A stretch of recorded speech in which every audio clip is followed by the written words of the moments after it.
Hi guys, आपका RRB PO का exam बहुत पास है। देखो, उसके पहले तो बहुत लोगों का एसबीआई क्लर्क मेंस होगा, और अगर आपका मेंस है तो आप मेंस में अच्छे से अभी फोकस करके चलो।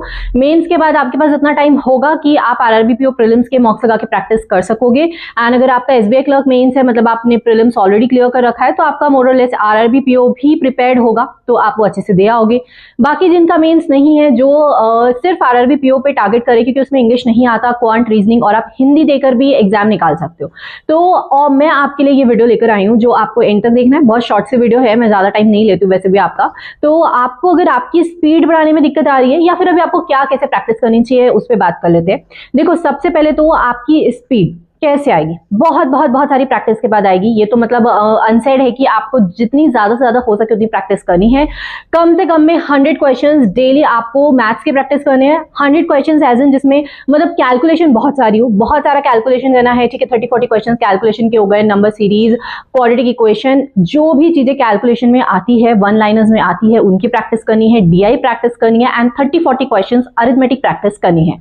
आपको अरिथमेटिक लेके चलना पड़ेगा, यहाँ पे कोई भी चीज स्किप करने का ऑप्शन नहीं है। एंड एनीवेज आपका इंग्लिश नहीं आता, आप ऑलरेडी क्वांट और रीजनिंग में प्ले कर रहे हो, तो आपको अच्छे से उन्हें इनहांस करना है ताकि आपका प्री निकल जाए। कट ऑफ हाई जाती है, कट ऑफ इतनी कम नहीं जाती कि आप एकदम बहुत सारे क्वेश्चन छोड़ के आपका काम चल जाएगा, क्योंकि जनरली हम पूरा बना लेते हैं, उसमें भी कहीं ना कहीं हम सिली मिस्टेक्स कर देते हैं, तो वो वैसे भी गलत होने के उसमें चांसेस रहते हैं, और आप बना के ही कम आओगे, then you are already out of the list. देखो, आपको अपनी साइड से हो सके उतनी प्रैक्टिस करनी है, लेकिन मैं आपको एक बेस्ट चीज बता रही हूँ। मैं अपने एन नंबर ऑफ वीडियोज में आपको ऑलरेडी बता चुकी हूँ, और अभी क्योंकि ये अच्छा अपॉर्चुनिटी है उस ऑफर को ग्रैब करने का, इसलिए अभी बता रही हूँ।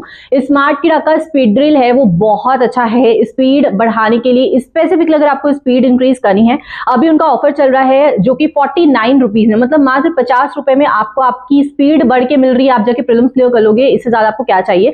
तो आप एक बार विजिट कर लेना, लिंक आपको मैं डिस्क्रिप्शन में दे दूंगी। और अभी उन लोगों ने कुछ 21 डेज स्पीड चैलेंज भी निकाला हुआ है, तो अगर आप डिस्क्रिप्शन में विजिट करोगे, आपको सारा डिटेल्स मिल जाएगा लिंक के थ्रू कि अभी उनका क्या चैलेंज चल रहा है स्पीड बढ़ाने के लिए। अगर आपको स्पेसिफिकली अपनी स्पीड बढ़ानी ही है, तो आप वो चैलेंज एक्सेप्ट कर लो। 49 रुपीज में like you are good to go.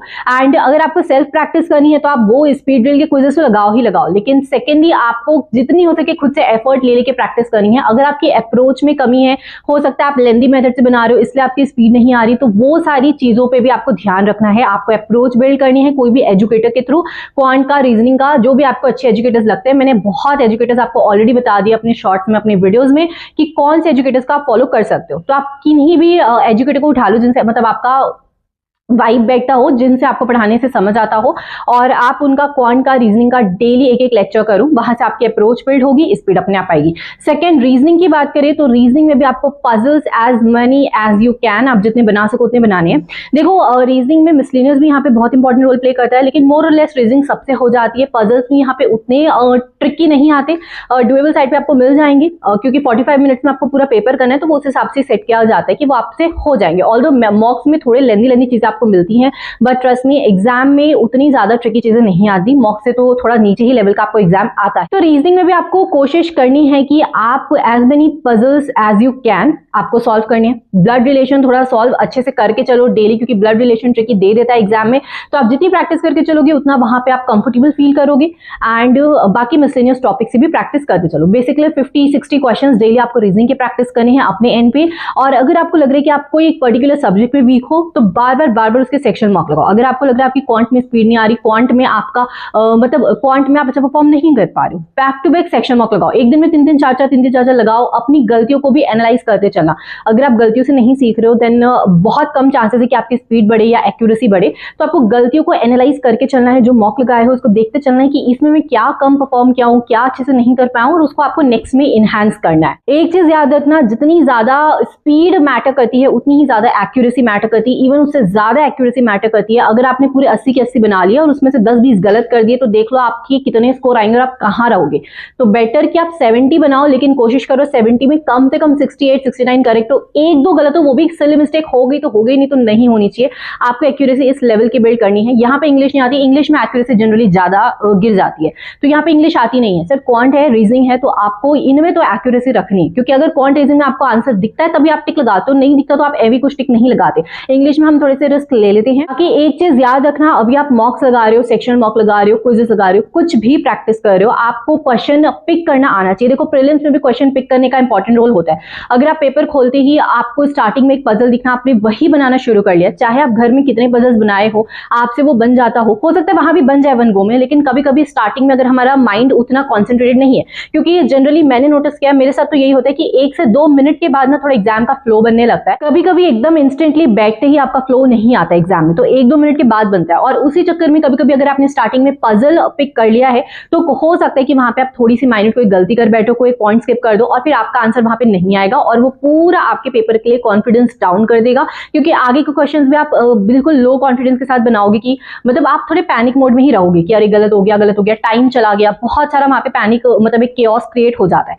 Better आपको क्वेश्चन पिक करने आना चाहिए सही से, क्वांट में, रीजनिंग में, दोनों में ही। स्टार्टिंग में लेंथी क्वेश्चन आपको पिक नहीं करने, मार्क फॉर रिव्यू करो। बहुत से एस्पिरेंट्स कमेंट करते हैं कि मैम इस तरह से हम क्वेश्चन को स्किप करके करेंगे तो बहुत सा टाइम तो वहीं चले जाएगा। देखो वो जो टाइम जाता है ना, पहली बात तो पूरे पेपर में 1-2 मिनट आपका वहां पे शायद जाता होगा क्वेश्चन को स्किप करके आगे बढ़ने में, लेकिन आप मार्क फॉर रिव्यू करके चल रहे हो, आपको पता है कि यहाँ पे पजल है, यहाँ पे आपको डीआई है, तो उसे बाद में बनाना है। सेकेंडली, आप जो वो 1 से 2 मिनट वहां पे वेस्ट करते हो, वो पूरे पेपर में आपको फंसने से बचाता है। अगर आप कहीं फंस गए ऐसी जगह जहां नहीं फंसना चाहिए था, जो क्वेश्चन छोड़ने वाला था, वहां 4-5 मिनट आपने बर्बाद कर दिए, तो सोचो आपका कितना टाइम चला जाएगा। बेटर कि आप 1 से 2 मिनट वहां वेस्ट कर लो, और स्मार्टली, और इसको स्मार्टनेस बोलते हैं, ये हर एक टॉपर करता है। ऐसा नहीं है कि मतलब जो टॉपर है वो पूरे क्वेश्चन 1 से लेकर 45 तक बनाने लग गया और तब जाके उसके पूरे बन रहे, ऐसा नहीं होता है। तो टॉपर हो चाहे कोई भी हो, अगर जो जिसने एग्जाम निकाला है उसने स्मार्टली चीजों को किया है, और स्मार्टनेस मैटर करती है यहाँ पे। बाकी I hope you found this video helpful. आप टेलीग्राम ज्वाइन कर सकते हो, वहां पे मैं कुछ जो मुझे इंपॉर्टेंट मिलता है मैं डाल देती हूँ, नहीं तो कुछ ना कुछ आपका कॉन्फिडेंस बूस्ट करने के लिए मैं कुछ ना कुछ वहां पोस्ट कर ही देती हूँ। बाकी I hope you found this video helpful. If yes, please subscribe the channel and we'll meet you in the next one. Thank you.